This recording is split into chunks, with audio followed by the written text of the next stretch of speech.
kas sa oled täna kohvi joonud või? See countdown, mis me tavaliselt teeme, oli sul täna kiirem, kui ma olen harjunud?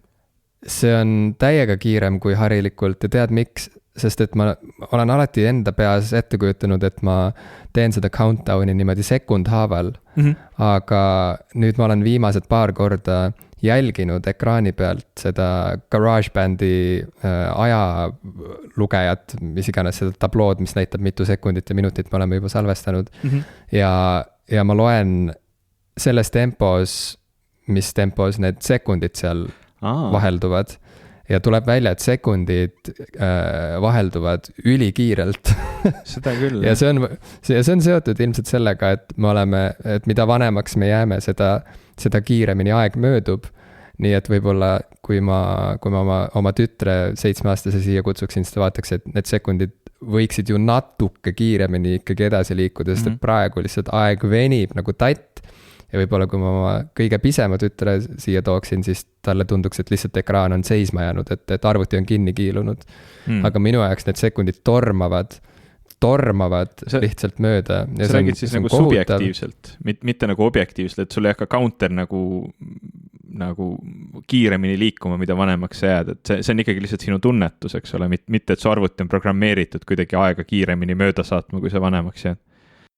See on subjektiivne ja see on see sama arvuti, et lihtsalt kui tuleb noorem inimene ja vaatab seda sama asja, mis siin ekraani peal toimub, siis ta tajub seda oluliselt aeglasemalt ilmselt. Nii et see on nii nagu ikka ajaga, et see ongi suhteline, et universumis ka ei ole olemas mingit ühte kellaaega näiteks või midagi sellist, et kui sa juba piisavalt kaugele eemale lähed mingisse teise regiooni seal, siis on väga raske öelda, kas sa jõudsid sinna kohale minevikus või tulevikus või mis kell sul parasjagu on. Nii et praegu ma kogen seda omal nahal lihtsalt puhtalt vanuse tõttu, et kuna vanus on mind samamoodi eraldanud ja viinud mingisse muusse regiooni võrreldes mu lapsukestega, siis ma lihtsalt olen tunnistajaks sellele, kuidas aeg tormab mööda.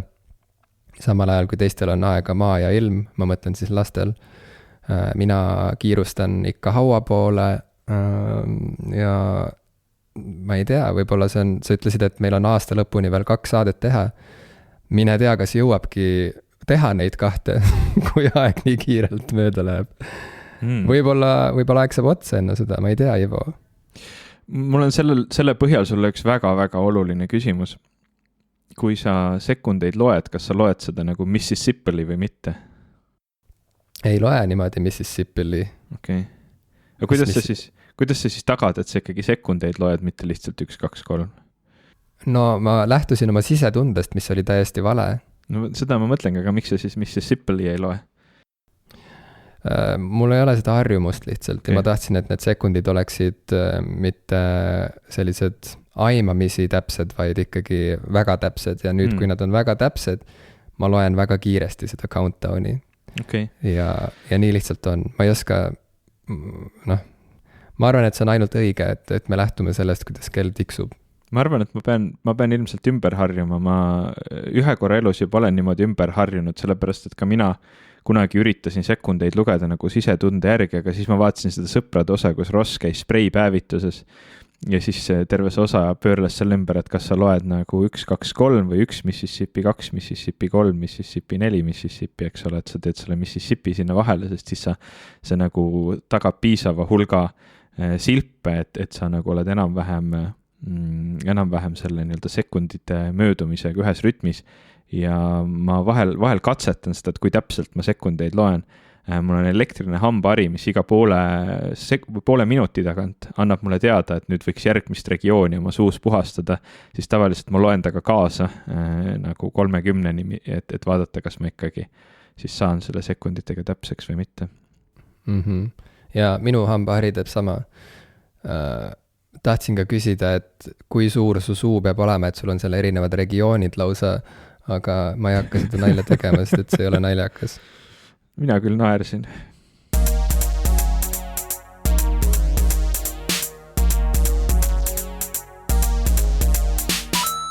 Tere, minu nimi on Ivo Krustok.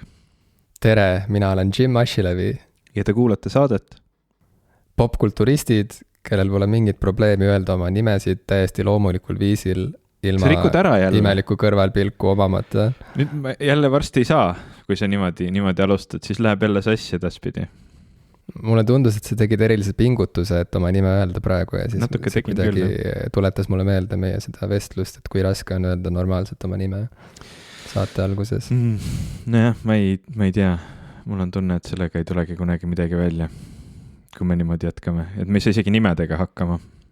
Ei saa, jah. Võib-olla saab, tead mis, tegelikult ju see robot jutustaja, kellele saab teksti ette sööta arvutis, saab ju päris hästi hakkama sõnade lugemisega juba tänapäeval. Et võib-olla oleks juba õigem ikkagi kirjutada saated ette valmis ja siis lasta lihtsalt sellistel automatiseeritud häältel seda kõike ette kanda. Sest et nüüd saab ju isegi häält niimoodi tuunida, et üks robot räägikski sinu häälega ja teine räägiks minu häälega. Saab. Ma tean, et Eesti Keele Instituudi kõnesünteesis saab valida, kas on Tõnu, kes räägib, või Eeva, või Liisi, või Riina, või Meelis, või Kihnu, või Lee, või Liivika. Ja võib-olla seal seda valikut ei ole, aga selline tarkvara on juba ju olemas, mis matkib inimeste hääletämbreid. Et seal võiks juures olla Ivo ja Jim, siis ma saan aru. Ja siis me saame õpetada seda masinat niimoodi rääkima, nagu meie räägime. Laseme tal kuulata, laseme tal teha kodutööd, ta peab kuulama läbi kõik need, mitmes osa meil praegu on, mingi 157 või midagi sellist. Jah. Ühesõnaga, jah, et ta peab kuulama siis kõik need eelmised 156 osa ära. 158 on isegi see. Isegi, no vot, 157 osa peab ta ära kuulama, siis ta tuleb meie juurde tunni kontrolli tegema, et kas ta ikka kuulas. Ja siis me vaatame, et kas me võtame ta kampa või valime mingi parema roboti. Okei. Tulevik üldse hakkab olema selline, et inimesed hakkavad lihtsalt istuma sellistes tööintervjuu komisjonides, kus siis robotid käivad päevad läbi ennast esitlemas ja siis inimesed vaatavad, kas nad annavad robotile tööd või ei anna. Ja kui annavad, et siis millisesse osakonda robot peab minema. Selle ma näen, kui väga sind see teema köidab, nii et räägime sellest veel 4 tundi. Ma tegelikult käisin kuulamas ühte inimest, kellel oli midagi väga köitvat rääkida maailmale ja see oli üks astronaut või kosmonaut, oleneb kust kultuuriruumist sa tuled ja oma sõnavara võtad. Nimega Tim Peake käis siis meil siin Brightonis, minu praeguses kodulinnas, rääkimas sellest, kuidas ta kosmoses käis. Okay. Ja see oli väga tore. See oli tegelikult niimoodi, et eelmistel jõuludel mu abikaasa kinkis mulle Tim Peake'i autobiograafia, mille pealkiri on Limitless. Ja seal ta siis räägib sellest, kuidas ühest väiksest Inglismaa linnakesest või külakesest pärit poisist sirgus mees, kes läks kosmosesse ja veetis seal päris pikalt aega ja tegi erinevaid töid. Ta vist oli, kas ta oli Chichesterist või mingist süksest kohast pärit ja jälle süke üsna ebatõenäoline lugu muuhulgas ka sellepärast, et ta ei olnud üks nendest poistest, kes juba väiksena unistas sellest, et mina tahan ühel päeval minna kosmosesse. Ja kuna tal selline ebatõenäoline teekond on olnud sinna kosmosesse, siis ta on tundnud ennast ka natukene nagu sükse, kas just nüüd sükse petturina või teesklejana. See on astronaudi kontekstis veel kuidagi eriti imelik nagu kontseptsioon, et ma olen võimeline käima ära kosmoses, aga tegelikult ikka päris nagu ei ole võrreldav nende teiste tüüpidega, kes on võimelised ära käima kosmoses. Ei, ta nagu ei võrdle ennast oma mingite võimete pärast, vaid ta lihtsalt on tajunud selgelt seda, kuidas selles kosmonautika maailmas on päris palju inimesi, kes tõesti on lapsest saadik tahtnud saada mingiks kosmoseeksperdiks või kosmonaudiks. ja siis on saanud või ei ole saanud, aga tema ei ole nagu üks neist, kes sellest kogu aeg unistas, vaid ta kuidagi jõudis hoopis sõjaväe ja siis piloodiks olemise kaudu kuidagi lõpuks sinna töövaldkonda. Mis ta tegi kosmoses, kas ta oligi siis seal rahvusvahelises kosmosejaamas nagu mingi aja? Ta oli ISS-is ja ta lendas sinna kohale ja siis tegi seal, nagu nad ikka teevad, seal erinevaid eksperimente, vahepeal tegid naljavideoid siis kui oli vaba aega, siis istus seal kuupolas, mis on siis see väike sihuke akendega kuplikene, mis on alati pööratud maa poole ja kust on alati võimalik siis näha maakera. Tuleb välja, et maakera on ümmargune, seda ma sain teada. Ta näitas videoid isegi sellest. ta leidis seda, et seda on vaja kuidagi nagu tõestada, ma saan aru. No esialgu mina käratsesin seal publikus, ma ei lasknud show'l jätkuda ühel hetkel, sest ma ütlesin, et mis jama sa räägid nagu, et ühesõnaga kuidagi üritasin talle öelda, et sa ju saad aru, et sa tõusid õhku sellise ketta pealt, mitte nagu maakera pealt. Ja siis seal tekkis pikk vaidlus ja mind taheti välja visata saalis. Ühesõnaga ei hakka nagu seda kõike nagu ümber jutustama, aga põhimõtteliselt lõpuks me jõudsime sinna, et ta ütles, et okei, tahad, ma näitan sulle videot, mis tõestab, et maakera on ümmargune. Siis ta pani selle video peale ja oligi näitas, kuidas ta seal oli filminud sealt sellest väiksest vaateaknast seda, kuidas tehtigi tiire ümber maakera. Tehti tiire. Mulle meeldib, et sa oled piisavalt avatud ja ise mõtlev inimene, et ka uued faktid võivad arvamust muuta. Nii et aitäh. Ma olen väga uhke oma avatuse üle. Ma tean, et ma olen väga avatud ja ma olen selle üle väga uhke ja ma ei väsi mainimast seda inimestele, kui avatud ma olen igal võimalusel. Kindlasti. Ja Tim Peake oli ka avatud, et ta nagu viitsis lolliga vaielda ja noh, et see oli nagu igatpidi siuke tore üritus. See oli niimoodi 2 vaatuses lausa, kokku kestis umbes 2 tundi. See oli siuke väike nunnu kontserdisaalikene, kus muidu käivad ka bändid esinemas ja umbes aasta pärast Placebo näiteks esineb seal ja seal muidu toimuvad ka siuksed, ongi siuksed loengu või kohtumisõhtu tüüpi üritused. Mina siis käisin kehaga seal Tim Peake'i nagu kosmose üritusel ja muidu seal on võimalik ka kohtuda mingite näitlejatega vahetevahel ja näiteks Brian Cox, inimesed, kes armastavad Successioni sarja näiteks, et teavad teda hästi, et Brian Cox tuleb sinna rääkima mingi hetk ja et on siuke venue, siuke omamoodi suur, aga samas veel piisavalt väike, et nagu ka tagareast on võimalik ilusti näha lavale.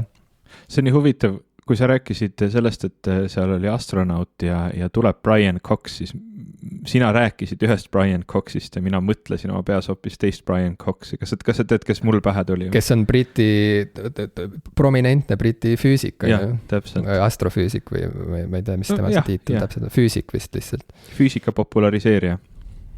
Ja teda oli ka näha seal Tim Peake'i üritusel korraks, kui näidati videomaterjali sellest, kuidas valmistuti kosmosesse minekuks ja kuidas siis televiisoris kanti üle seda suurt sündmust ja siis seal olid sellised erinevad saatejuhid ja see füüsik Brian Cox oli ka üks neist, kes siis seal niimoodi elevust rahvaga jagas otse-eetris. See oli suur sündmus ja Tim Peake rääkis nagu lahedaid lugusid lihtsalt sellest, mis nagu kosmoses valesti saab minna, see on alati nagu peamine asi, mis inimesi huvitab sellistel puhkudel tavaliselt, et mingid siuksed lood, mis panevad südame kiiremini põksuma. Kunagi ma rääkisin Chris Hadfieldi raamatust An Astronaut's Guide to Life on Earth vist oli see pealkiri, mille mu hea kolleeg Johan mulle kunagi kinkis, et see on üks mu lemmikraamatuid siiamaani. Ja ja nüüd see Tim Peake'i lugu on mõnes mõttes sihuke sarnane, et noh, et ma kujutan ette, et need kosmonautide lood võivadki olla üpris sarnased mingil määral, et lõpuks see moment, kui jõutakse kosmosesse, on alati tegelikult väga ebatõenäoline ja sõnul kirjeldamatult uskumatu. Ja see kontrast on alati nii ilus ja hoomamatu, et kuidas see ikka nii saab olla, et sünnib kuskil üks laps ja elab oma elu ja tal on lapsepõlv ja ta käib koolis ja ma ei tea, seal õpib asju ja kukub läbi mingites asjades ja kakleb ja naerab ja armub ja murrab oma südame ja siis mingil hetkel õpib mingi ameti selgeks ja siis lõpuks ta on kosmoses koos mingite maailma kõige erilisemate inimestega, selles mõttes, et ma endiselt arvan, et kosmonaudid on parim, mis inimkonnal on pakkuda põhimõtteliselt, sest et kui vaadata neid isikuomadusi ja neid oskusi, mis peavad ühte inimesse ära mahtuma kosmonaudi puhul, siis see on niivõrd eriline ja keeruline komplekt headest omadustest, et selliseid inimesi, kes seda kõike endas sisaldavad, on ülivähe maailmas ikka, ülimalt vähe. Et sa oled korraga füüsiliselt heas vormis, distsiplineeritud, et sa oled vaimselt stabiilne, et sa suudad et sa oled väga võimekas, et sa suudad, et sa oled intelligentne ja võimeline aru saama väga erinevatest sellistest vaimsetest või mentaalsetest distsipliinidest või mõtlemisviisidest ka.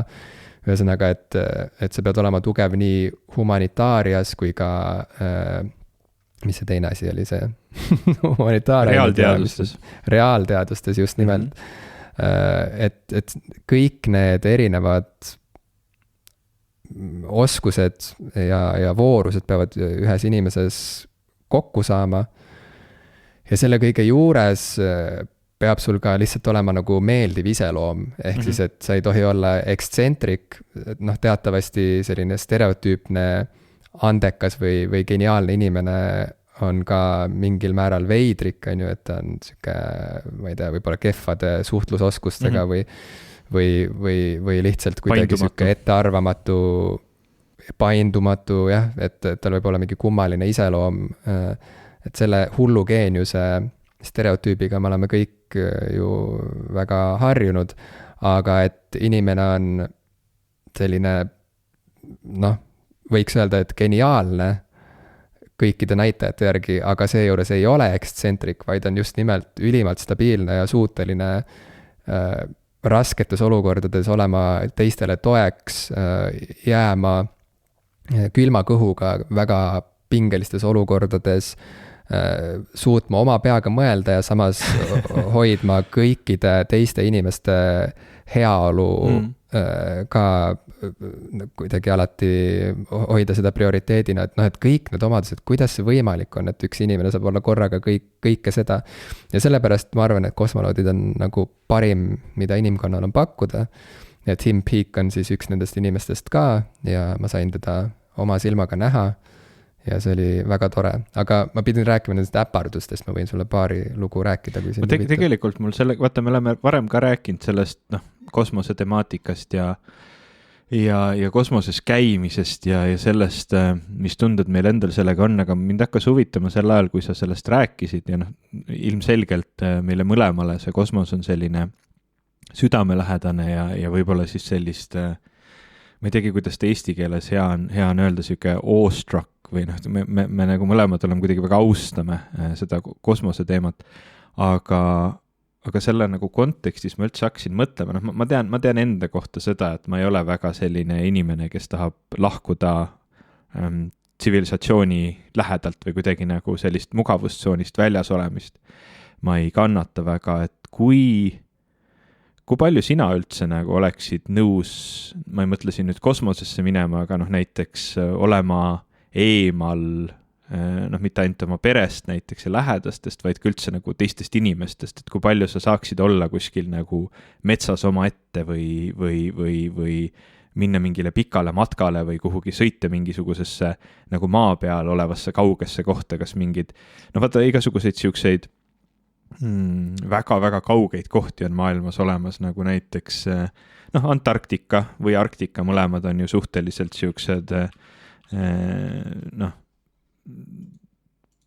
keerulised kohad, kuhu minna, kuhu saada, hästi paljud inimesed üldse sinna ei saagi, on olemas siuke saar nagu Pitcairn, mis vist on nagu enam-vähem kõige kaugem saar kõikidest teistest nagu asukohtadest üldse, et noh, et nagu maailmas on kohti, kus sa põhimõtteliselt nagu oled kõigest ära lõigatud, kui mugav see mõte sinu jaoks on, sest noh, näiteks kui mina mõtlen kosmose peale, siis teatud mõttes see tundub mulle tänases kontekstis isegi mugavam, näiteks olla seal rahvusvahelises kosmosejaamas, sellepärast et noh, nagu 24/7 keegi jälgib mind keegi on minuga alati nagu ühenduses, aga kui ma olen kuskil nagu ma ei tea, metsas omaette või Arktikas kuskil, siis ma tunnen ennast nagu nii palju rohkem ära lõigatuna, aga see kõik on nagu maal.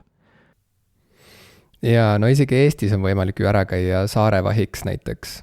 On ka või? Ma ei ole sellest kunagi kuulnud. No vaata, Kristiina Ehin on sellest isegi kirjutanud ju luulekogu, kas see oli see Luigeluu linn, mille ta kirjutas Mohni saarel. Ja neid on teisigi, kes on niimoodi ära käinud, et oledki lihtsalt üksi põhimõtteliselt saare peal, valvad ja vaatad laineid rannas istudes.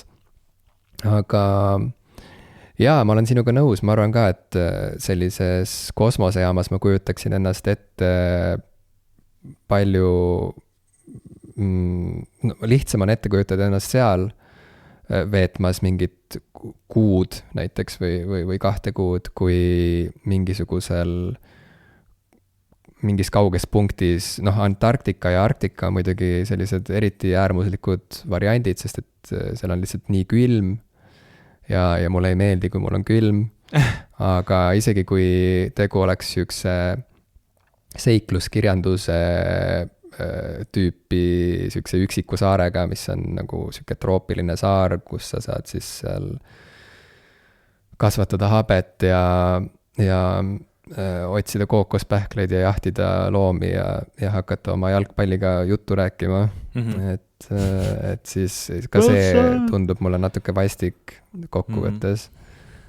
Alati, kui küsitakse, et mis on sinu üksiku saare raamat näiteks, siis ma üritan ennast ette... Kusjuures, millises kohas sa kujutad ennast ette, kui keegi ütleb sulle, et mida sa võtaksid üksikule saarele kaasa, millise raamatu või millise plaadi või... Et milline see saar on, mida sa ette kujutad? Ma ei tea, mul on selline tunne, see on väga siuke hollywoodilik. Ma pean tunnistama, et see on siuke pikk liivarand, kitsas kohe ütleme siis kohe pärast selle ranna algust tuleb ka selle lõpp mingite palmide ja tiheda sellise metsiku looduse näol. Ja kogu aeg on päike ja kogu aeg on väga soe ja ma olen seal ilmselt mingis niudevöös ja hästi pika habemee juustega. See on nagu väga selline otsene Hollywoodi nagu fantaasia, mis mul kohe pähe tuleb. Ma ei kujuta ennast ette Kihnule. Just, ma ei ole kunagi mõelnud isegi juurelda selle üle, milline see saar võiks olla teiste inimeste peades. Aga mu enda peas on see alati täpselt samasugune, nagu sina just kirjeldasid. Naljakas. Huvitav, kas on kuskil keegi, kes kujutab ennast ette näiteks just nimelt mingil jääsaarel või kas või Eesti saarel, see ongi kõige veidram. Või Kihnu saarel. Noh, Eestil on ka ju meeletu hulk igasuguseid pisikesi saari. Et noh, ma saan aru, et see kuidagi, need ei ole kunagi nii kaugel millestki, et võiks tekkida siuke tunne, et ma olen nagu kohutavalt kuskil... võib-olla nagu siin kohas üles kasvades, sellepärast me kujutamegi ennast ette kuhugi Hollywoodi filmi, sellepärast et see kõik tundub nii palju kaugem ja kuidagi hirmsam ja meie jaoks nagu Eesti rand tundub ikkagi nagu oluliselt ohutum paik kui mingisugune troopiline rand, kus sa nagu tõesti oleksid võib-olla nagu ei kujutaks ettegi, kuidas üldse ellu jääda või mida teha, aga see on nii naljakas, mul hakkab kohe peas mingi Castaway film. Ja, täpselt. Robinson Crusoe. Täpselt nii. See tekitab minust hästi palju alati nagu ebamugavust, ma olen hästi selline linnakeskne inimene või noh, isegi ütleme siis tsivilisatsioonikeskne inimene, et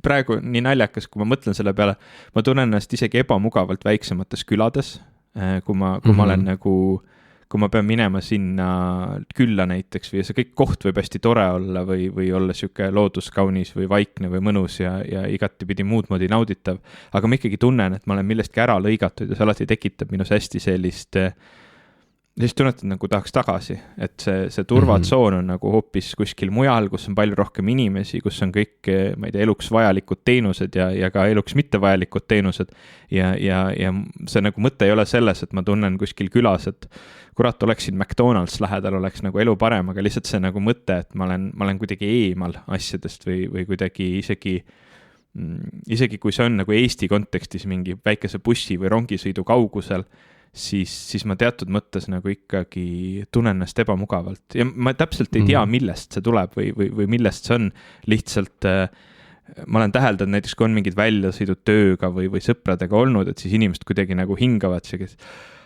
kergendunult välja, me oleme nüüd kuskil nagu siukses omaette ära ja mina nagu istun ja mõtlen, et hommikul saab koju tagasi, jess.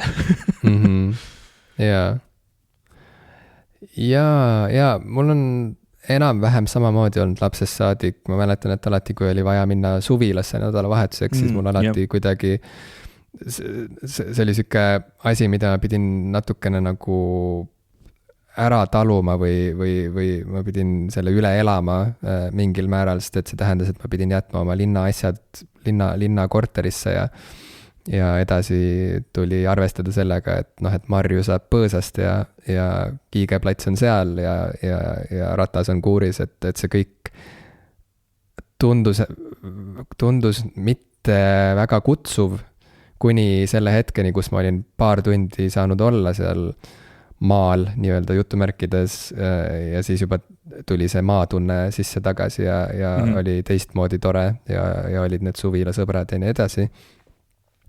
Aga praegusel ajal, nüüd kui ma olen suureks kasvanud, siis mulle aeg-ajalt lihtsalt meeldib ära kaduda kuskile vaikusesse, aga see on ka alati nauditav ainult tänu sellele, et ma tean, et mul on võimalus tagasi tulla ja need kohad, kuhu ma ära lähen, ei pruugi olla nagu mingisugused üksikud saared, vaid ma ongi mingi aeg käisin võib-olla meie seal suvilas, on ju, niimoodi veetsin seal võib-olla, ma ei tea, paar päeva omaette või siis Haapsallu oleme läinud niimoodi keaga vaheldumisi, kui me oleme Eestis olnud,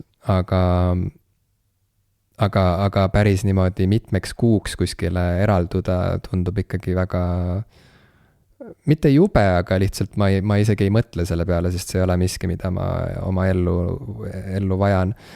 Aga sellega seoses mulle tundubki lihtsalt see kosmosejaama elu väga-väga huvitav ja omamoodi ekstreemne, sest et need ohud, mis seal kõigile nendele mugavustele, kuigi isegi naljaks on rääkida mugavustest, sest neil ei ole seal tegelikult väga mugav. Mugavus on see, et sa saad elada kosmoses. See on nagu see mugavus, mis sa saad sellest.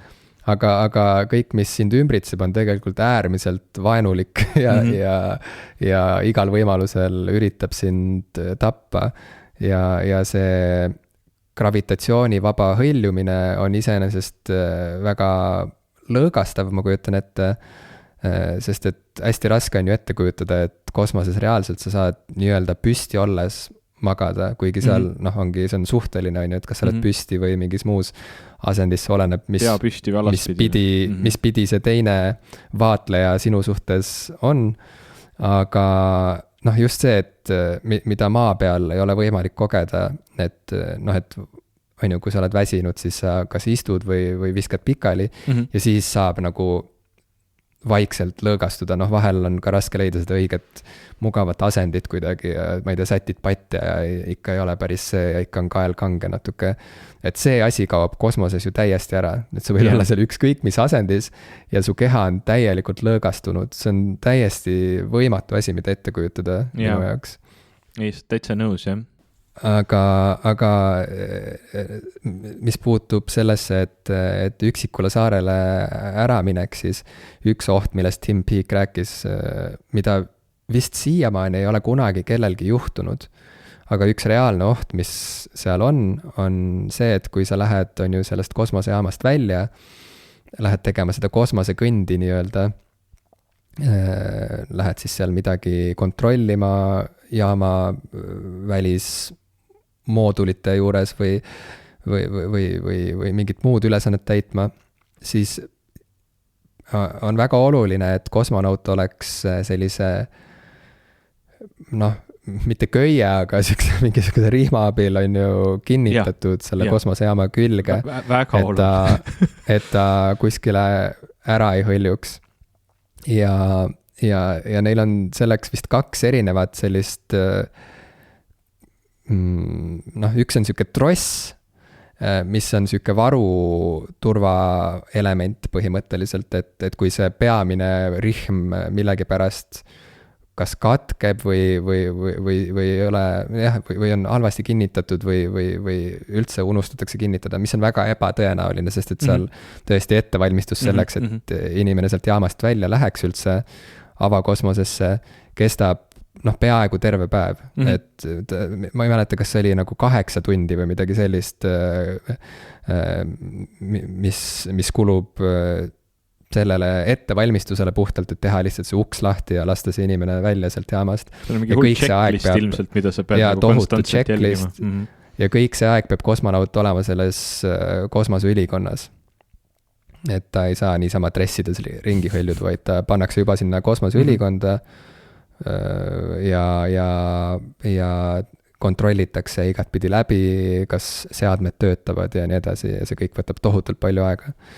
Aga ühesõnaga, kui peaks juhtuma mingi siuke täiesti absurdne õnnetus, et see põhiline rihm millegipärast ei hoia seda kosmonauti kosmosejaama küljes ja see turvatross, see varutross ka, ma ei tea, siis katkeb või mis iganes, siis on kosmonaudil veel üks võimalus jõuda tagasi sinna jaama ja see on kasutades siis neid väikseid selliseid raketikesi, mis tal on selle kosmoseülikonna küljes, ehk siis selliseid väikseid jetpacke, aga seal see probleem seisneb selles, et neid saab ülilühikest aega kasutada.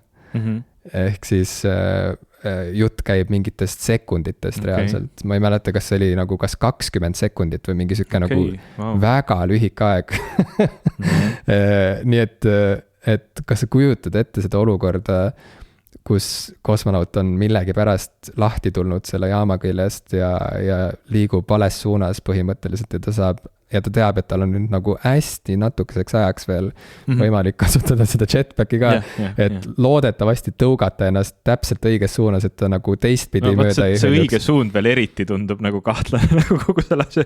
See on lihtsalt nii pöörane, ma ei suuda uskuda seda, et me oleme juba seal maal, et inimene saab olla kosmoses, saab elada ja teha tööd seal, aga ei ole võimalik panna kosmoseülikonna külge mingit paremat jetpacki praeguse seisuga. Et see tundub täiesti uskumatu, aga ma usun, et ju see peab olema meeletult keeruline, sest et muidu see oleks juba ära lahendatud juba ammu ju.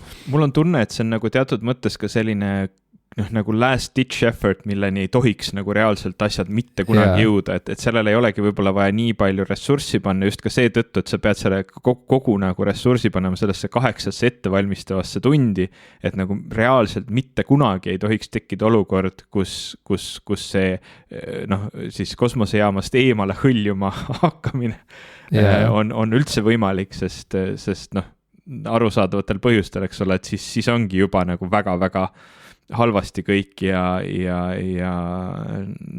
kindlasti peab ka, kui ma lugesin ka seda Chris Hadfieldi raamatut ja üldse nii palju, kui ma olen uurinud, näiteks NASA kohta, ilmselt see kõik kehtib ka teiste suurte kosmosega tegelevate asutuste juures, et sa pead valmistuma reaalselt igaks või vähegi võimalikuks olukorraks, seetõttu on ka loogiline, et mingi väike jetpack on pandud, aga mulle tundub, et võib-olla selleks ajaks, kui see asi juba seal on, siis ongi selline last ditch effort, et äkki annab veel midagi päästa, eks ole. Jaa, aga noh, kosmonaudid on treenitud selleks, et ülipingelistes ja eluohtlikes olukordades jääda täiesti selge ja kaine peaga sihukeseks nagu otsuste tegijaks ja tegutsejaks, mitte paanikasse minna. Nii et kui keegi üldse sellises olukorras suudab veel mingisuguse hea nükke teha, siis see on just nimelt selline inimene, kes on sinna kosmosesse üldse lastud. Ja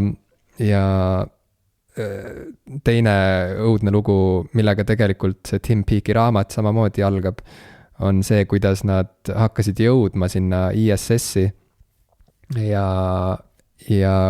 nad tulid, neil oli sihuke 3 kosmonautide kamp siis on ju, kellega nad sinna läksid ja neil oli Vene piloot, kes oli juba mitmendat korda lendas sinna ja siis juhtus selline asi, et enne kui nad pidid selle kosmosejaamaga põkkuma, enne seda läksid süsteemid kuidagi niimoodi sassi, et neil monitorid enam ei töötanud.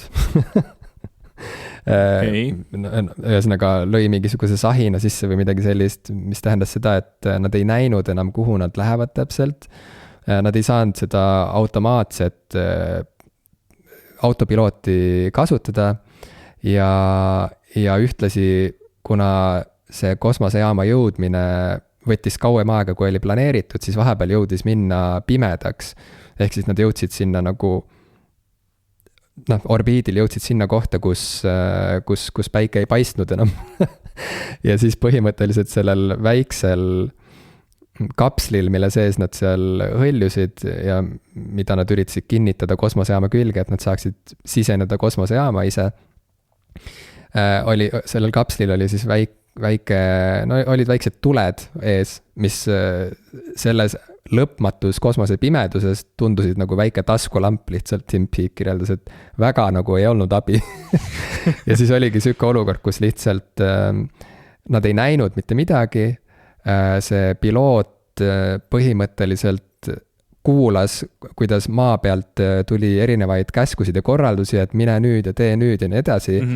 Aga ta ise käitus nende soovitustele vastupidiselt, ehk siis tema hinnangul see ei olnud ohutu minna ja põkkuda sellisel momendil. Ja siis ta muudkui nagu tagurdas ja üritas jälle minna uuesti selle kosmosejaama poole, siis jälle tagurdas, ühesõnaga kogu aeg jube külma kõhuga hindas olukorda ja üritas oma peaga mõelda, et mis oleks kõige õigem asi, mida teha, sest et kui nad oleksid läinud nagu natukene kursilt välja, nad oleksid juba sõitnud puruks mingisuguse, mis see oli, mingisuguseid mingi kaubalastiga tulnud mingisuguse kapsli oleksid sõitnud puruks, mis oli ka kinnitunud sinna kõrvale ja oleksid võinud teistmoodi kahjustada seda kosmosejaama, mis oleks kokku olnud nagu üks suurimaid siukseid nagu juba rahalises mõttes suurimaid katastroofe, mis on kunagi juhtunud, sest et see on kõige kallim ehitis, mis on inimajaloos üldse loodud, on see kosmosejaam seal. Ja kuidagi imekombel siis lõpuks ja ka kütus hakkas vaikselt seal ju nagu vähenema, et nad hakkasid mõtlema juba selle peale ka, et siin ju tegelikult on nii, et kui ei suuda põkkuda, siis on mingil hetkel lihtsalt vaja hakata maa poole tagasi minema. Sest et vastas, täpselt, et ongi, et sai just öeldud head aega ja tehtud musi siin lastele põsele ja lehvitatud kõigile ja siis mõni tund hiljem tere, me oleme tagasi. Sorry. Et sorry, aga et kuidagimoodi nad ikkagi siis põkkusid ja see piloot selles mõttes tegi sükse kangelasteo põhimõtteliselt, suutes jääda rahulikuks ja suutes mõelda ikkagi oma peaga samal ajal, kui selles olukorras tulevad maa pealt tegelikult korraldused, mis suunavad sind teisiti tegutsema.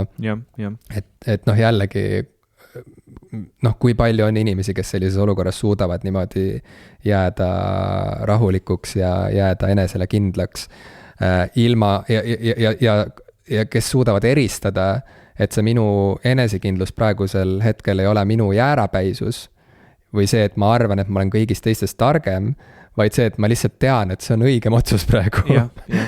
Et ma mõtlen õigemini praegu, kui need mis iganes 300 inimest, kes maa peal praegu minuga kaasa mõtlevad ja kes on erinevad stsenaariumid juba ammu läbi töötanud, eks ole, või on nagu teoreetiliselt olnud ette valmistunud mingiteks sellisteks eriolukordadeks. Pöörane. Ei, see on tõesti üsna uskuma. Jah, kõikidest nendest tegelikult sellistest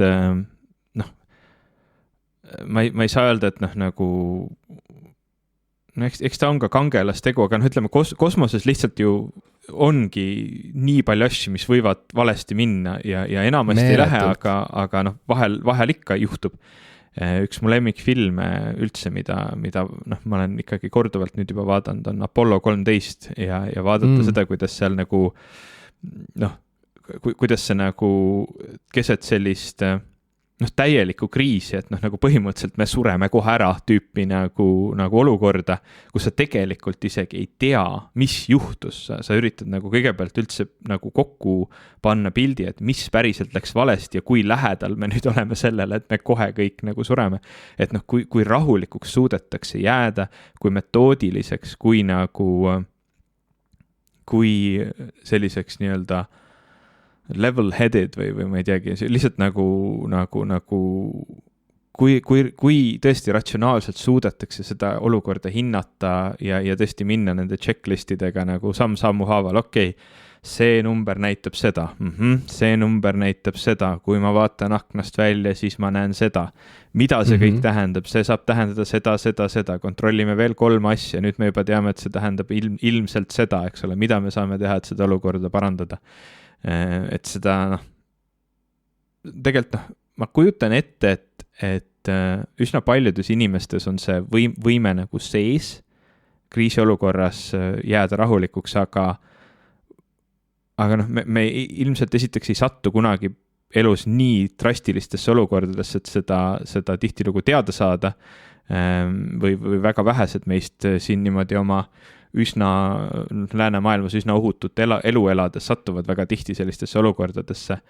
Aga ma tean ka seda, et näiteks kui minul või mõnel mulle lähedasel inimesel on toimunud selliseid ohtlikke olukordi, siis ka hästi lihtne on lukku minna lihtsalt ja jääda nagu kuidagi kinni, et ma ei oska midagi teha, ma ei oska midagi mõelda, ma lihtsalt nagu kuidagi jään paigale. Ma olen üks nendest inimestest. Oled, jah? Ma täiesti tardun ja mu mõte muutub 50 korda aeglasemaks, kui see muidu on. Jah, ei, seda on nagu crazy mõelda ja mõtlen, et see on siis mul tekibki see umbes nagu seda on isegi nagu absurdne natukene nagu tunnistada, kui rumal see on ja jällegi me jõuan tagasi sinna Hollywoodi, eks ole, nagu olukorrani, et mis siis, kui ma lähen matkama ja siis mingid nagu rullnokad Bemmiga tulevad mind nagu peksma kuhugi metsa alla. Ja see on täiesti nagu vale asi, millele muretseda selles olukorras, sest on tegelikult nii palju muid asju, mis võivad olla palju tõenäolisemad ja isegi ohtlikumad, aga see irratsionaalsus mingite hirmudega nagu et siis me jõuame tagasi jälle sinna, et ma ei tunne ennast mugavalt, kui ma eemaldun liiga palju tsivilisatsioonist. Minust ei saaks head astronauti kindlasti mitte. Sinust ei saaks head Fred Jüssit näiteks. Ja ka kindlasti ei saaks minust head Fred Jüssit. Ma räägin sulle ühe loo veel, mis oli süke surmalähedane stsenaarium, mis oli jälle üllatav. Et see 3. lugu on siis selline, kuidas nad läksid siis välja sealt kosmosejaamast, on ju, kolleegiga oma kaua oodatud kosmosekõndi tegema ja liikusid seal mööda oma trossi ja kõik oli kinnitatud ja kõik oli õige. Ja isegi anti neile natukene nagu vaba aega, sest et mingi protseduur venis maa peal vist ja öeldi neile, et kuulge, et chillige niisama nüüd 10 minutit, mis on süke asi, mida harilikult väga ei juhtu. Ja siis nad said seal niisama hõljuda kosmoses, vaadata oma koduplaneeti, ühesõnaga, et see oli olnud väga selline kinnitatud on ikka ümmargune. ja endiselt oli ümmargune, oli unustamatu moment olnud ja mis siis juhtuma hakkas, oli see, et see partner Tim Peake'il ja kusjuures tema nimi vist oli ka Tim, isegi mingi siuke naljakas kokkusattumus oli. Tal hakkas tulema tal hakkas mingi vedelik tulema sinna selle kuplikese sisse või selle kiivri sisse.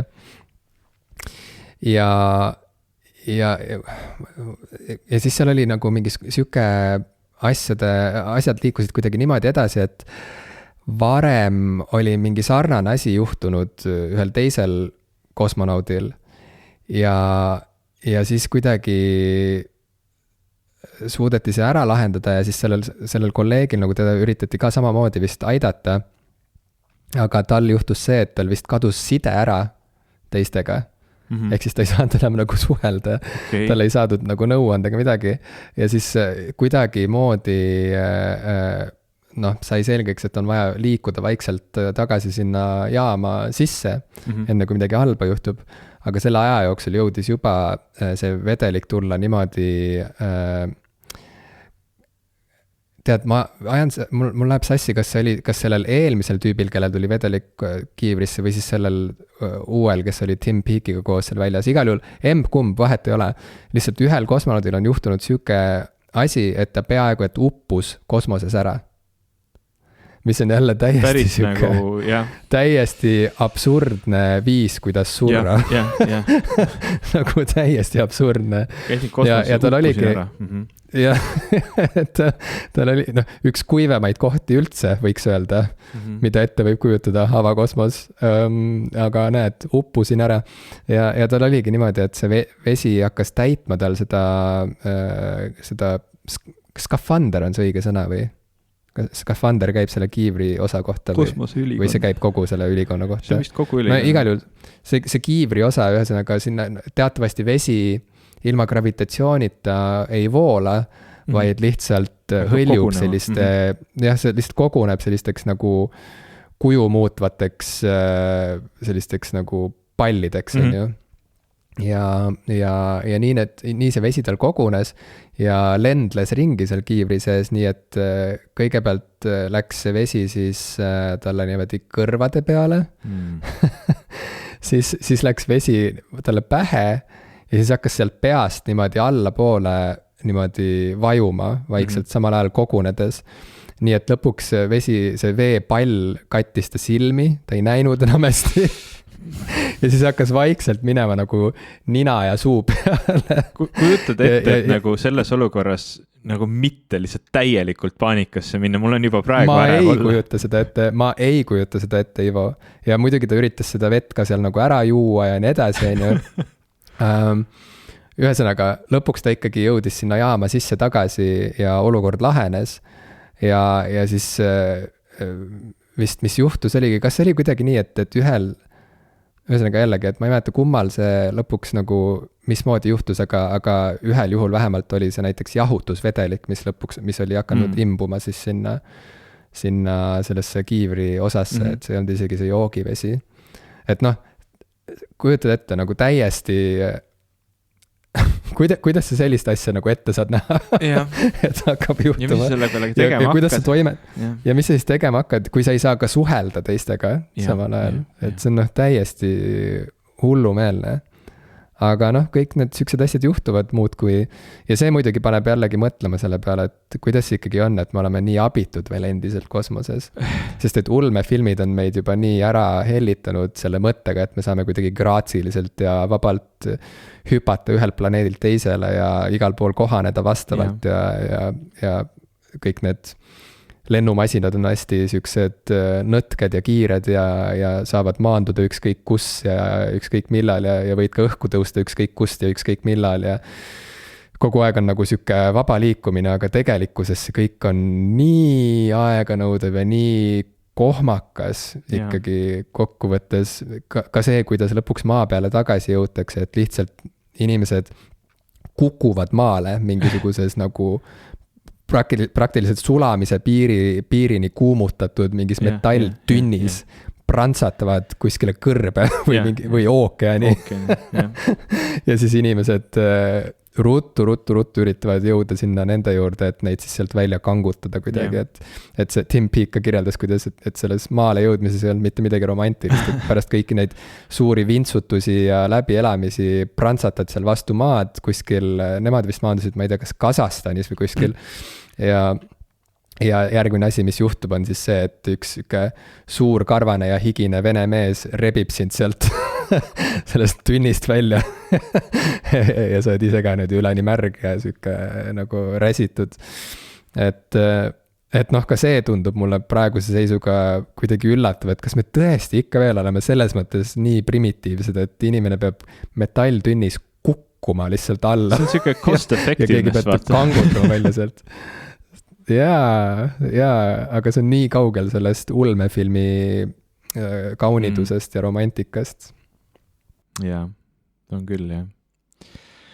Jah, ei, täitsa nagu, see kõik on nagu väga uskumatu tegelikult, aga jah, see on nagu nii veider on, sest see kõik on nagu samaaegselt mitte ainult siuke uskumatu ja hirmutav, vaid ka lihtsalt nii kohutavalt äge ja nii romantiline, hoolimata sellest, et sa võid ära uppuda oma enda kiivri sisse ja noh, pead kukkuma alla suvaliselt kosmoses niimoodi, noh, prantsatades maale, noh, selles tehnilises pooles, selles nii-öelda reaalses pooles tegelikult pole midagi romantilist, aga selles mõttes, et meil on inimesed, kes käivad kosmoses ja teevad seda nagu edukalt ja saavad selle kõigega hakkama ja ongi nagu tegelikult sellised nii-öelda noh, nagu ülimalt nagu võimekad inimesed, et see ongi see romantiline osa, minu jaoks vähemalt, et see on nagu tegelikult ka äge. Jaa. Aga me oleme sellest varem ka rääkinud, et me oleksime täitsa valmis tegema kosmoses ka mõne popkulturistide osa, nii et siit ka üleskutse või meeldetuletus, et kuna igasugused lambituristid juba käivad kosmoses, noh, olgu, nad on kõik, kuuluvad maailma kõige rikkamate inimeste sekka, aga kui lõpuks jõuab järjekord ka lihtsurelikeni, siis meie ja Ivoga oleksime küll valmis veetma nädalakese või paar kosmosejaamas. Ma pean selle peale mõtlema veel. Ivo natuke peab kalendrisse vaatama. Mul on kalender tühi. Kohe, kui tuleb kutse kosmosesse, olen valmis sealt tegema mõned erisaated popkulturistide hüvanguks ja meie kuulajate hüvanguks.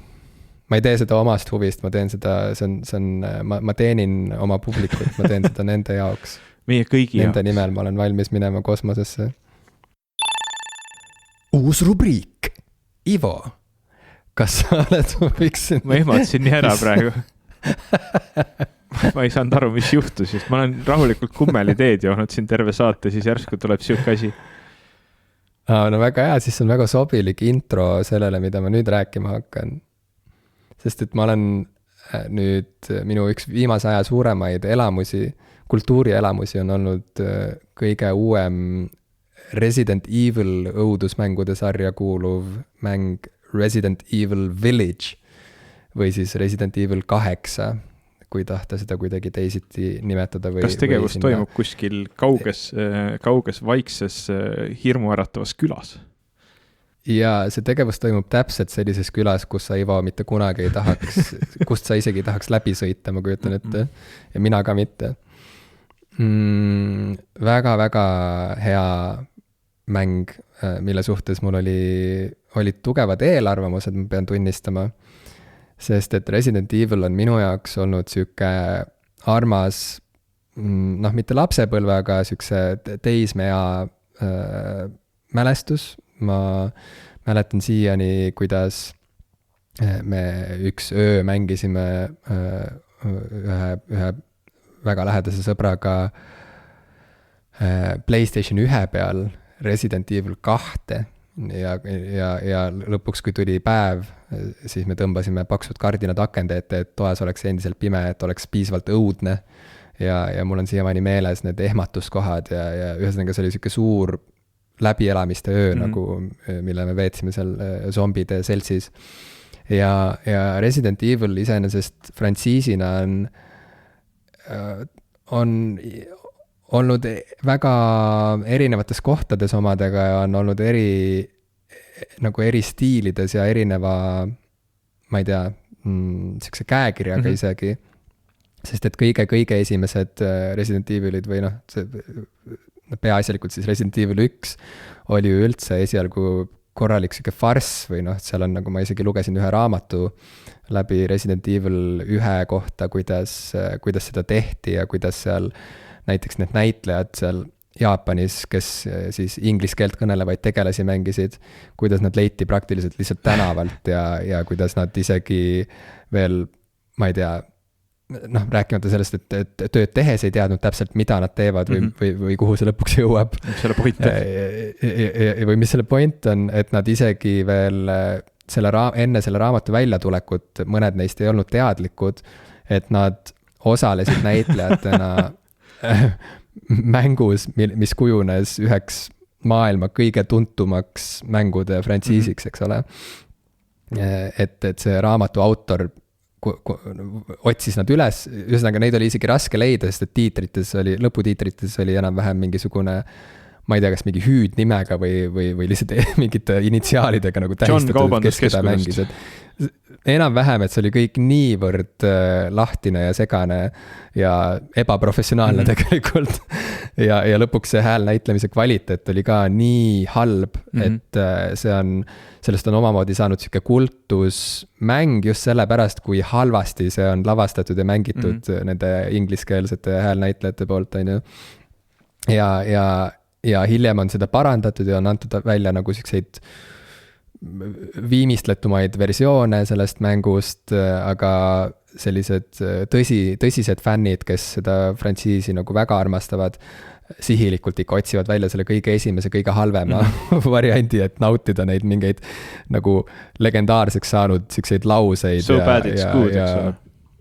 No et seal on mingisugune stseen, neid on palju neid näiteid, aga põhimõtteliselt, et nagu üks näitleja nimega Jill saab peaaegu et lömastatud ühes siukses lõksutoas, kus, ma ei tea, lagi vajub alla või midagi sellist, nagu ikka sellistes seiklusfilmides, seiklusmängudes. Ja siis viimasel hetkel kuidagi pääseb üks mees, vist tõmbab ta sealt välja või midagi ja siis lause, mis ta ütleb sellele Jillile, kes just nagu päästeti surmasuust, oli see, et sinust oleks peaaegu saanud Jilli võileib. You almost would have been a Jill sandwich. Ühesõnaga seal nagu hästi palju mingisuguseid nagu jube halvasti tõlgitud ja halvasti sisse mängitud momente. Ja kusjuures selle tagamaa oli veel see, ma peatun jube pikalt nüüd Resident Evil 1, kuigi ma tahtsin rääkida Village'ist, aga ma jõuan selleni ka, et selle tagamaa oli veel see ka, et lisaks sellele, et need olid põhimõtteliselt inimesed tänavalt või nad olid lihtsalt erinevad inglise keelt kõnelevad inimesed, kes juhtusid olema Jaapanis sel hetkel, selles linnas.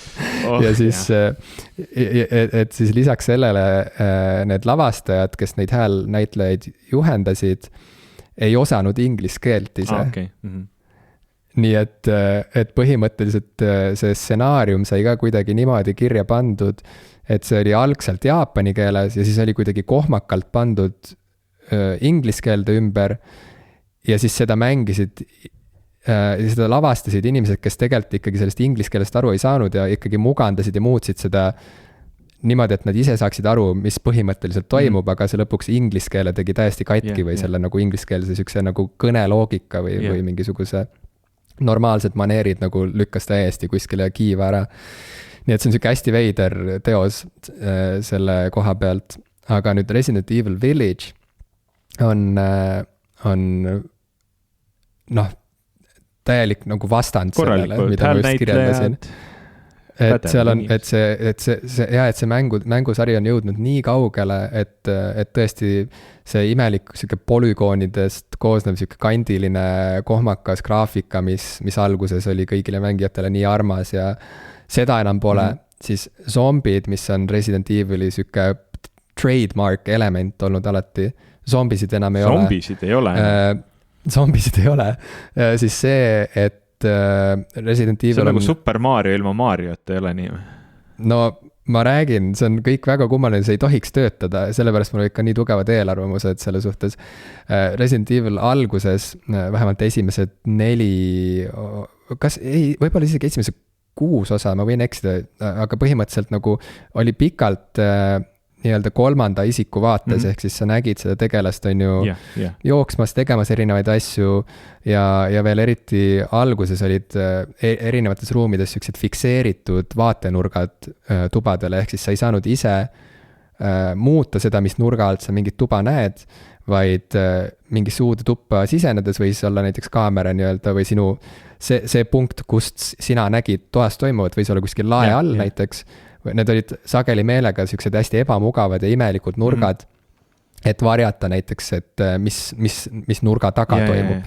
Et saaks siis kuidagi veel rohkem hirmutada mängijat, sest et ta oli sunnitud ikkagi liikuma selle pimeda nurgataguse poole ja siis sealt hüppas jälle välja mingi zombi, on ju. Et ühesõnaga seda enam ei ole, nüüd on siis nii eelmine kui ka see Village Resident Evil on first person, ehk siis läbi selle tegelase silmade näed sa seda kõike. Ühesõnaga nii palju selliseid sinna retsepti kuuluvaid elemente on ühtäkki minema visatud. Ja on tehtud siis see frantsiis niimoodi uueks, et on mindud lihtsalt mingisse täiesti uude suunda ja see on alati nii riskantne asi, mida teha. See on täpselt see, et don't mess with the winning formula, on ju, et kui miski toimib väga hästi, siis lihtsalt jätka selle tegemist, et ära hakka asja eest teist taga seda muutma. Iga aasta uus Call of Duty. aga samas jällegi nagu kunstilise poole pealt, see on ainus asi, mida üldse on mõttekas teha mingist hetkest alates. Seda on teinud ka kõik suured muusikud, bändid, üldse kõik inimesed, kes on nagu rohkem kui 2 korda loonud midagi erilist, on ju.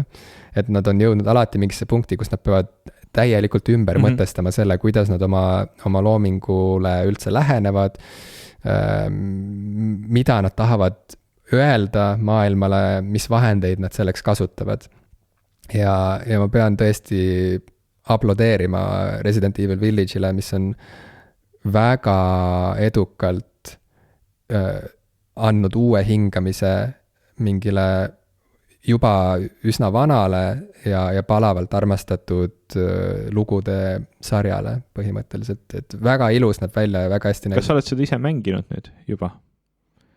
Ja sellepärast ma sellest räägingi, et see on olnud mul viimase aja üks suuremaid sükseid elamusi. Ma arvan, et ma hakkan jõudma juba lõppu vaikselt. Okay. Ja seal on isegi mingisuguseid peatükke seal mängus, mis on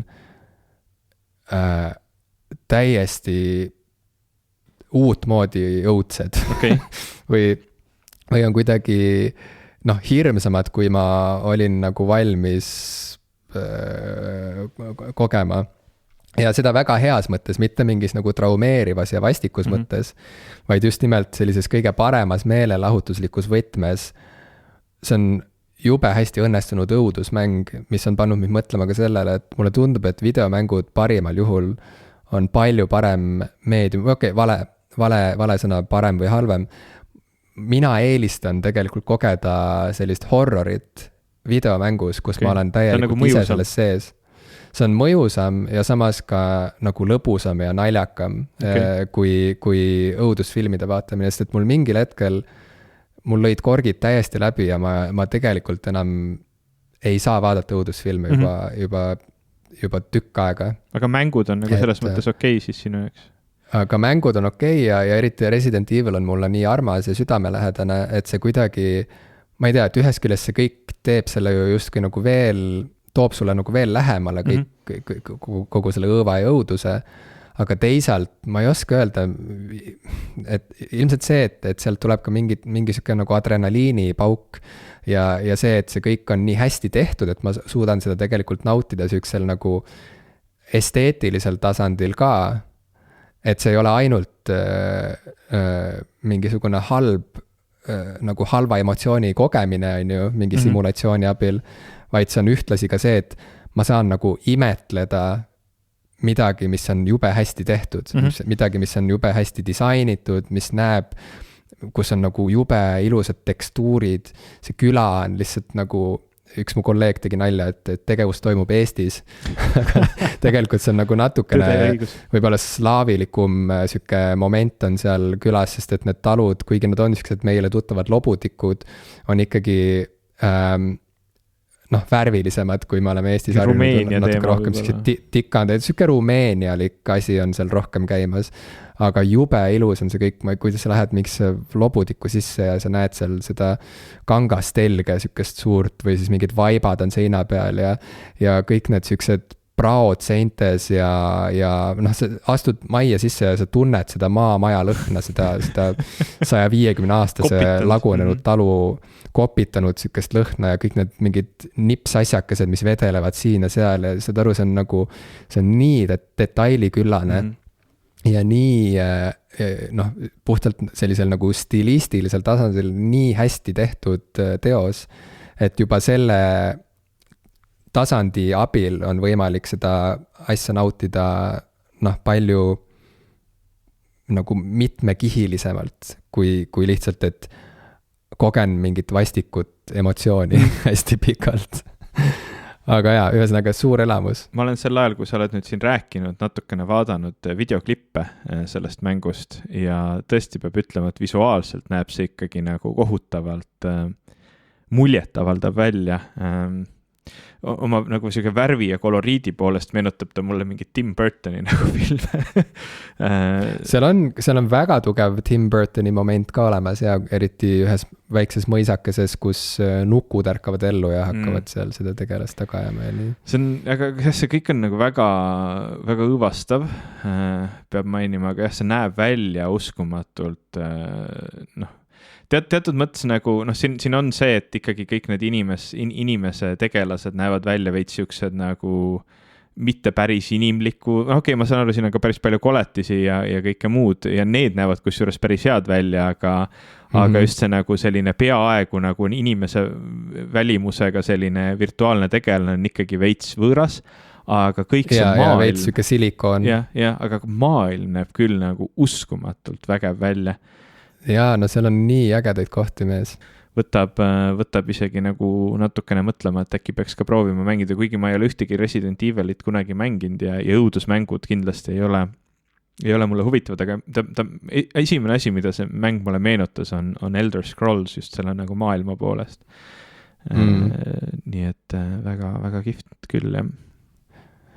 Jaa, see on väga muljetavaldav, mida nad on seal teinud, sest lisaks sellele külale on seal ka, nagu ma mainisin, siuke mõis, seal on mingid katakombid, värgid ja seal on ka selline suur loss, mis on üks esimesi kohti, kuhu see tegelane sealt külast satub, kus elab üks siuke hiigelnaine, kes ajab teda mööda seda lossi taga. Ühesõnaga, seal on siukest lobutiku romantikat ja seal on ka siukest lossi vägevust ja lossi elu, sellist hinge matvat ilu, mis on ka ühtlasi väga õudne. Et tõeline siuke, ma ei tea, tõeline elamus ühesõnaga, siuke keskkonna elamus juba puhtalt. Aga mida see kõik, mille peale ma veel olen mõelnud seda mängu mängides, on see, et vaata, kas või endagi puhul on mul olnud kuidagi see tunne, et näiteks kirjanikuna mul on olnud alati kahju, et vaata, kirjanikuna sa saad teisteni jõuda ainult niimoodi, et sa avaldad oma teoseid. Ja paratamatult aastate möödudes kirjanik areneb ise ja siis need varased tööd tunduvad lõpuks uuematega võrreldes ikkagi nagu väga kehvad ja siuksed algelised, aga nad on endiselt niimoodi nagu trükitud kujul olemas erinevates riiulites, et need nagu ei kao ära. Muidugi aja möödudes lõpuks ikkagi raamatud ju kaovad ära, ega ei ole nii, et need oleksid kõik igavesed ju puhtalt sellepärast, et nad on kaante vahel ja mingis riiulis, et ikkagi nagu kõik muu, mis kaotab oma olulisuse, see lihtsalt ununeb ja kaob, aga ikkagi see teadmine, et minu elu ajal on need teosed siin ja seal olemas on mingitel eluperioodidel häirinud mind. Praeguse seisuga ma olen juba nagu kuidagi rahu teinud sellega, aga see on tundunud nagu sihuke nagu natuke nagu ebameeldiv nüanss kirjaniku elu juures, eriti võrreldes näiteks teatrinäitleja töö iseloomuga, kus temal ju võivad olla samamoodi esimesed rollisooritused natuke piinlikud või natuke siuksed rabedad ja et ei ole veel päris see, et ta ei ole veel leidnud üles oma seda õiget, ma ei tea, mänguvõtit. Sellest pole mitte midagi, sest et need etendused ei säili. Need saavad läbi täpselt sel hetkel, kui eesriie langeb ja siis see ongi läinud põhimõtteliselt ja teatrinäitleja saab olla täpselt nii vägev ja hea, kui ta just parasjagu antud hetkel on, eks ole. No selle juurde mul on üks kommentaar, ma lihtsalt eile õhtul avastasin seda, et keegi on nüüd lõpuks ometi laadinud YouTube'i terve etenduse Armastus 3 apelsini vastu värvilisena, nii et see on nagu olnud asi, mida ma olen otsinud nagu pool ikka väga pikka aega, sellepärast, et see on mingi siuke lapsepõlve mälestus sellest, et ma arvan, või ma olen ise arvanud, et ma olen seda etendust näinud täispikkuses, aga see, mida ma tegelikult näinud olen tõenäoliselt, on nii-öelda parimad palad sellest etendusest, mida ETV hästi tihti näitas, sellega on mul väga head mälestused, ütleme sellestki, et nagu ma ei tea, kui vana ma siis olin, aga 90ndatel siis vanematega seda vaadata, kõik naeravad, on ju siuke legendaarne asi ja nüüd lõpuks ometi mul on võimalus ära vaadata see kogu 3-tunnine etendus, ma ei ole kindel, kas ma seda naudin, aga vähemalt ma saan selle ära teha lõpuks. Ma arvan, et ma ka pole näinud seda täispikkuses kunagi. No need on muidugi siuksed erandjuhtumid jah, kui etendus on linti võetud ja seda saab hiljem vaadata, Armastus 3 apelsini, mis Armastus 3 apelsini vastu. on ka omamoodi siuke kultusteos, et seal ma oleks üllatunud, kui seal tegijatel oleks praegu piinlik vaadata mingeid asju. No võib-olla on, kõigil on harilikult nagu mingeid asju piinlik vaadata, mida nad nooremana on teinud. Ükskõik kui hea see asi ka ei olnud, aga ühesõnaga, kuidas see kõik Resident Eviliga seotud on see, et see on huvitav, kuidas tegelikult ikkagi on loomingus võimalik alati tulla tagasi vägevamana kui kunagi varem või siis kuidagi, kui varem ei õnnestunud üldse tulla, vaid lihtsalt mingid asjad sai avaldatud ja mõnele meeldis ja teised naersid, et siis ikkagi järjepidevusega ja suure tööga on võimalik ikkagi jõuda punkti, kus sa ikkagi saadki klassikuks võib-olla oma mingisuguse hilise töö kaudu hoopis. Et see on huvitav, kuidas midagi nii vägevat nagu Resident Evil 8 näiteks, et see on ikkagi ju otseselt seotud sellega, mida varem Resident Evili seerias on tehtud ja seal on ka varem olnud väga häid mänge. Ühesõnaga 8 ei ole nagu esimene õnnestumine, lihtsalt see on siuke uus tulemine omal moel. Et lihtsalt see on kuidagi nii huvitav mu jaoks, et mingi mäng, mis saab alguse saada nii rohmakalt ja nagu naeruväärselt, nagu seda oli Resident Evil 1. Et see saab ikkagi nagu ajapikku ja aastakümnete möödudes jõuda mingisse punkti, kus naerda pole mitte midagi, vaid kõigil on ainult kuidagi suu ammuli seal võimalik imestada ja imetleda, et mida kõike on nüüd saavutatud selle asjaga. Ma ei tea, kas saad aru, mis ma mõtlen, et see on kuidagi nagu hästi lootustandev meeldetuletus iseenesest.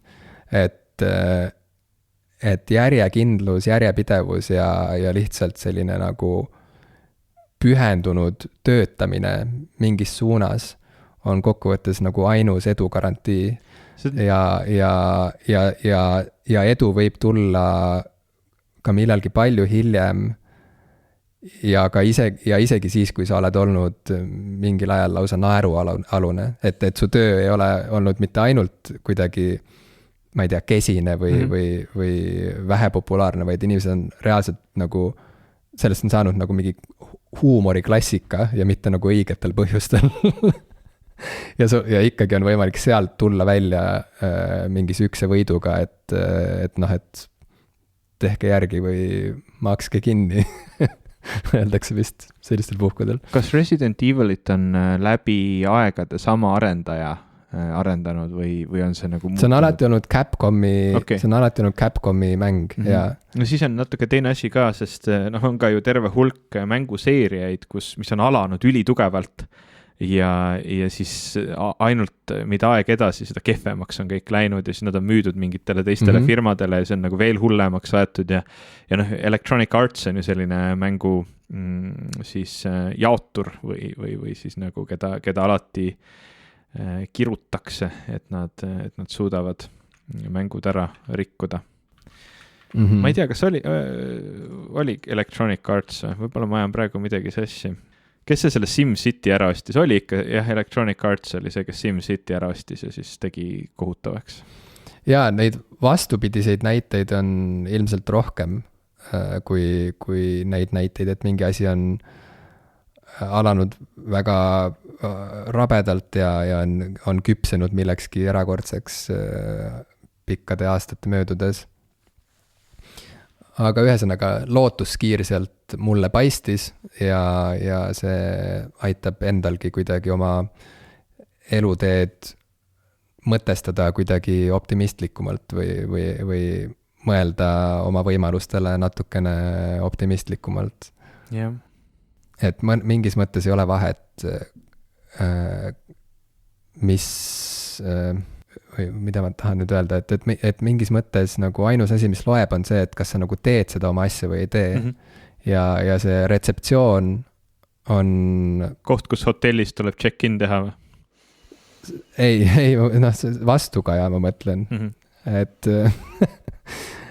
vastukaja on nagu käib asjaga kaasas ja vastukaja on vaja saada ka, aga lõpuks ikkagi on ainus asi, mis loeb, on see, et kas sa ise tunned, et sa nagu ajad oma asja ja kas sul on huvi ja tahet ja jaksu teha seda asja pikalt.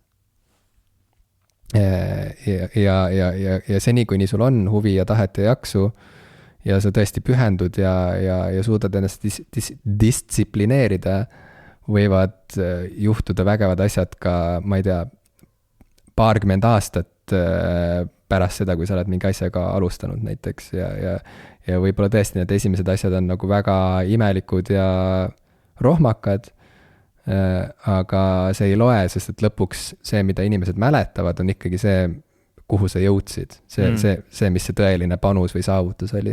See on ainus asi, mis lõpuks nagu pinnale jääb ja kõik muu ju ununeb, sest et keegi ei jaksa mängida mingit nagu detektiivi kõigi teiste inimestega ja tohutult tegeleda mingi arvepidamisega, et kes millal mida avaldas ja kus ta kehvasti tegi midagi ja kus ta paremini tegi, et see on lõpuks nagu selliste ma ei tea, doktoritöö kirjutajate ja biograafia kirjutajate pärusmaa, kes uurivad võib-olla mingit ühte rühmitust või ühte inimest või midagi sellist, aga harilik inimene selle peale aega ei raiska. Rääkides biograafidest, kes uurivad rühmitusi, kas panid tähele, et Sõrmuste isand härra Peter Jackson on välja andnud uue dokumentaalfilmi ansamblist The Beatles? Ma nägin selle treilerit ja mõtlesin kohe, et see on nüüd küll jälle siuke asi, mida on vaja kindlasti näha. Aga ma ei ole seda veel näinud. Pean siis uuesti käivitama oma selle Disney Plussi konto, pean hakkama maksma neile raha. Aga see tundub nii lahe asi, et ma ei kõhkle, kas see on seda väärt või mitte. Jaa, see on, ma nüüd ise ei ole kogu seda sarja läbi vaadanud, esiteks see on väga pikk, see on 3-osaline dokumentaalsari ja ta kogu pikkus on, ma ei oska siin kiiresti peast isegi arvutada, aga 468 minutit, ehk siis Peter Jackson oma sellise mahukate triloogiate loomist kindlasti jätkab. See on üle 7 tunni, see on peaaegu 8 tundi nagu asi, mida vaadata. Ja noh, minule kui väga suurele Beatlesite fännile kindlasti väga kihvt kogemus, aga ma olen pool tundi jõudnud vaadata. Esimene asi, mis mulle väga silma jäi kogu selle asja juures, on see, kui sotsiaalselt ebakindlad on Beatlesid, mis on nagu veider asi, mida öelda, nagu tol hetkel nad olid ju noh, nagu maailmas täiesti noh, nagu enam-vähem kõige tuntumad inimesed vist üldse. See oli nende nagu sellise noh, lahkumineku eelne aeg, see oli nende albumi Let It Be, mis 1970. aastal siis välja tuli. See oli nende viimane stuudioalbum, enne kui nad nagu lahku läksid bändina. Selle salvestamisest ja seda tõesti nagu vaadata, kuidas nad see algab ka kuidagi niimoodi, et nad umbes nagu on sellises väikeses ringikeses kuskil stuudio nurgas koos ja nagu üritavad mingeid lugusid mängida. Tulid nagu jälle kokku üle mingi aja ei olnud näinud ja siis üritavad üksteisega juttu ajada, see kõik on kuidagi niisugune awkward natukene, seda on nii naljakas vaadata, sest nagu need ei ole nad on nagu inimesed, kes minu mõistuses on nagu mütoloogia kangelased. Et nad nagu ei ole päris inimesed, vaid nad ongi mingi, nad on nii, sellest on nii kaua aega juba möödas ka, millal Beatlesid olid oma kuulsuse tipul, et nad tunduvadki juba nagu täiesti mingisugused olümposel elavad gigandid ja näha neid selliste nagu veits ükste nohikutena seal nurgas oli kuidagi väga silmi avav. Ma ei tea, miks ma seda varem, ma olen ka varasemalt erinevaid dokumentaalfilme Beatlesitest vaadanud ja lugenud ja et ma ei ole seda varem märganud. Et mul on tunne, et see dokumentaalsari on midagi väga teistsugust, sest Jackson ise on ka nagu rääkinud sellest, kuidas, tegelikult see miks seda kõike filmiti, oligi ühe dokumentaalfilmi tegemiseks ja see dokumentaalfilm, mis tol ajal välja tuli, oli kuidagi väga selline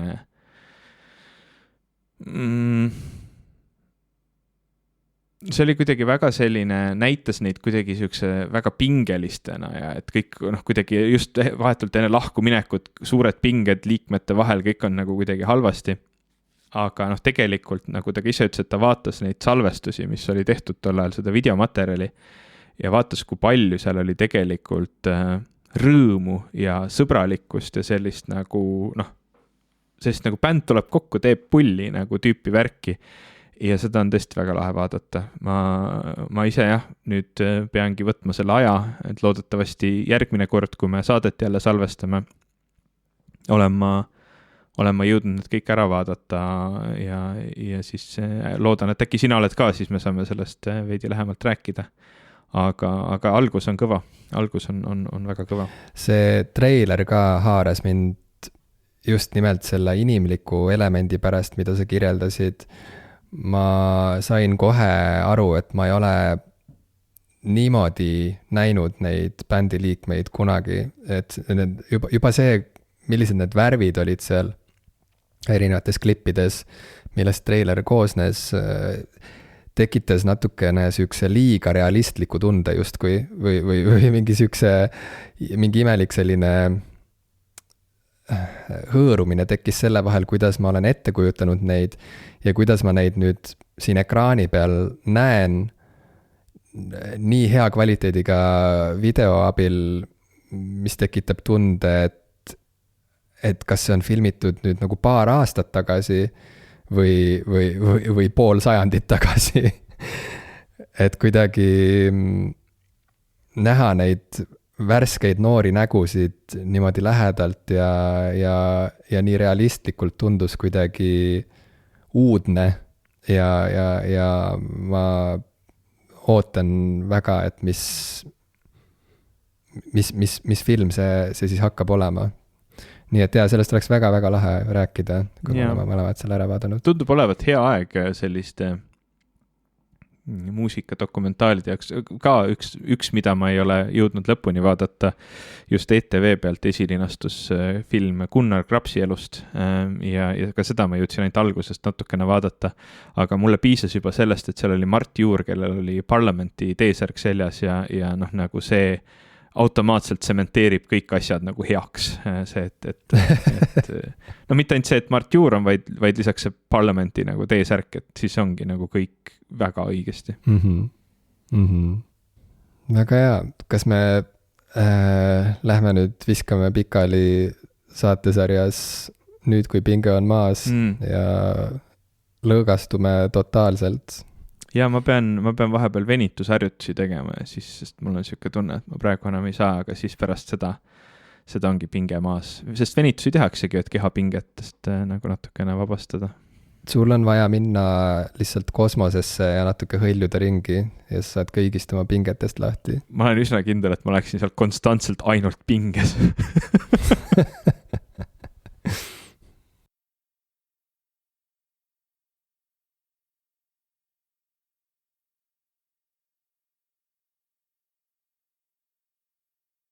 Don't let me down. Nii, mul ka. Don't let me down. Teeme countdowni või? Teeme countdowni.